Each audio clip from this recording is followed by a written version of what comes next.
Bueno, este es un ejemplo un poco más claro de la circulación posterior. Vean que en la circulación posterior pues está en íntima relación con ¿qué? Pues, con el tallo cerebral, la fosa posterior, ¿no? Pues, todos los nombres tienen una razón de ser.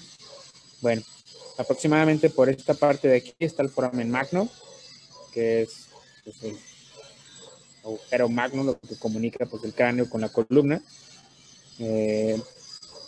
Debajo del agujero magno, médula espinal, arriba del agujero magno, bulbo y tallo cerebral, ¿no?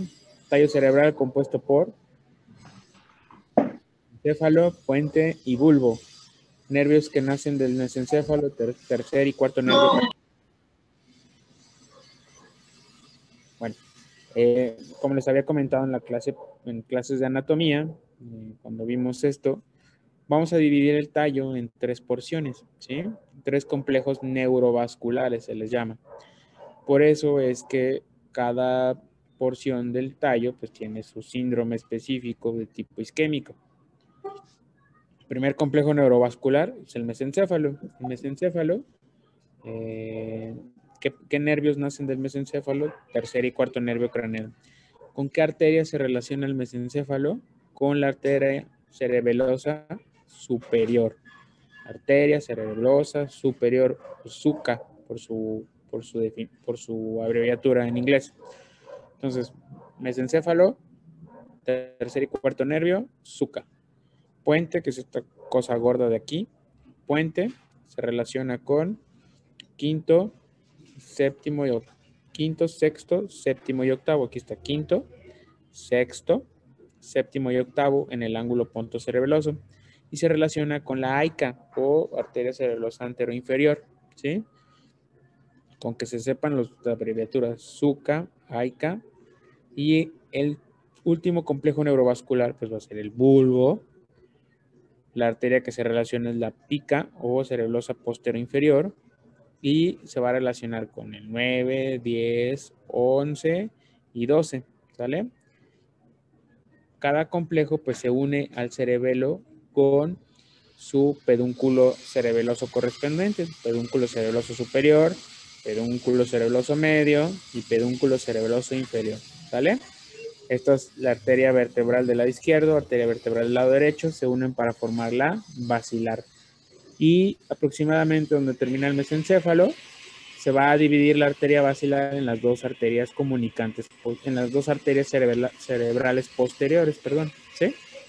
Esta es la comunicante posterior. Vean cómo llega a la arteria cerebral posterior, ¿sí? Aquí hay otro ejemplo. Vean el polígono de Willis. Esta es la hipófisis. Cerebral anterior, carótida, comunicante posterior, cerebral posterior. Vean cómo se relaciona también con el tercer nervio craneal, basilar, vertebrales y las ramas de la basilar, suca, aica, pica, ¿sale? Mesencéfalo, puente, bulbo. Vean aquí en esta proyección, arteria carótida interna, cerebral anterior, que va a irrigar la parte medial del encéfalo. Y la cerebral media va a irrigar la parte lateral del encéfalo. Hay unas arterias muy importantes que se llaman las arterias lentículo-estriadas, que van a irrigar la parte del diencéfalo, tanto los núcleos basales y en la parte posterior parte del tálamo. Por último, en la anatomía vascular, pues también tenemos que conocer las venas principales del cerebro. ¿Cuáles son las venas principales del cerebro? Pues fácil. Seno longitudinal superior. Si hay un seno longitudinal superior, por ende tiene que haber un seno longitudinal pues, inferior, ¿sale? Entonces, longitudinal superior, longitudinal inferior.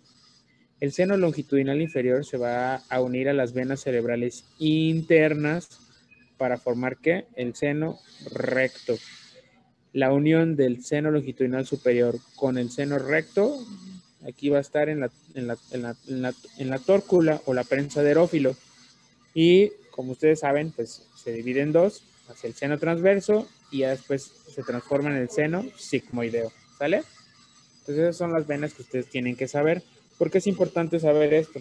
Porque existe otra patología vascular cerebral, que es la trombosis venosa cerebral, que se va a localizar en alguna de estas venas, ¿sí? Y se va a manifestar de una forma diferente a un evento vascular cerebral, que también lo vamos a ver más adelante, la trombosis venosa cerebral.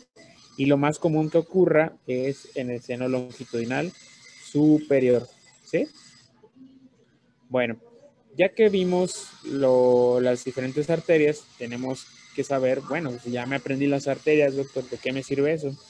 Te sirve bastante, ya que si tú sabes que la cerebral anterior irriga la parte mesial del lóbulo frontal y parietal, pues tú puedes saber con cierta certeza cuando un síndrome sea de la arteria cerebral anterior, de la arteria cerebral media en la parte lateral, de alguna de las ramas lenticulo-estriadas o de la rama principal de la cerebral anterior, que es la recurrente de Hübner, de la cerebral posterior, que irriga parte del tálamo y occipital y parte del temporal también, ¿sí? Entonces, aprendan de memoria esta imagen, pero ¿de qué sirve saber eso? Pues a grandes rasgos existen diferentes tractos. ¿Qué son los tractos? Pues son axones que viajan a través de la sustancia blanca y que transmiten impulsos con una misma finalidad. El tracto córtico-espinal pues nace del área motora y como su nombre lo dice va de la corteza hacia la médula espinal, córtico-espinal, es un tracto motor. Ajá, también existe el espinotalámico, que es el sensitivo, que va de la médula espinal al tálamo y a la corteza sensitiva, el cuerpo calloso, ¿ah? Los núcleos basales, en este caso vemos aquí parte del tálamo, núcleos basales caudado, y esto es el núcleo lenticular. ¿Ah? Y existen diferentes fascículos, hay que también repasar esto, el longitudinal superior, ¿ah? Más adelante vamos a ver cuál es su función principal y en qué síndromes clínicos vasculares se afecta, sobre todo longitudinal superior, fascículo arcuato, que ya lo vimos, y el fascículo uncinado. Entonces, si ustedes repasan toda esta neuroanatomía, se saben las arterias, se saben los complejos neurovasculares, se saben los territorios vasculares, van a entender a la perfección más adelante cuando veamos los síndromes clínicos, ¿sí? Entonces vamos a dejarlo hasta aquí y para la siguiente clase por favor repasen el síndrome de la carótida interna, síndrome de la cerebral anterior, síndrome de la cerebral media, síndrome de la cerebral posterior, síndrome de la arteria recurrente de Hübner y el de la coroidea, ¿sale? Para que le entiendan un poco más a la siguiente clase, ¿sí? Sí, ¿Alguna gracias. pregunta? Por ahora no, doctor. No, doctor. ¿No? Bueno, entonces los veo el lunes. Gracias. Un buen fin de Hasta semana. luego. Gracias, Gracias, doctor. doctor. Gracias. Igualmente. Gracias, doctor. Hasta luego.